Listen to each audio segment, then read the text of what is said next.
সব কটা বান মাছ ভালো করে কেটে দাও।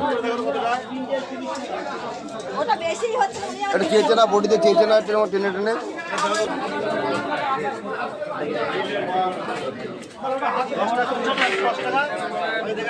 হ্যাঁ, টেনে নিতে হয়।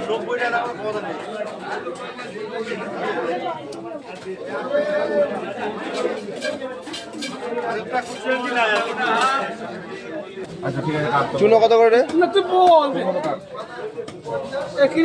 চুনো কত করে? 200 দে। সবই তো ভালো, আগের দিন ভালো ছিল না তো নিয়ে গেলাম। বছর একদিন হবে কেন? ফ্রি নাকি? ফ্রি মাল বছর একদিন হবে? তাহলে কাঁচা মালের দামটা ফেরত দিতে হবে তো, ফ্রি দেবে কি? খারাপ হলে তো দামটা ফেরত দিবি। দাম ফেরত দিয়েছি, ও কথা বলবি। 20 টাকা দিচ্ছি, 20 টাকা।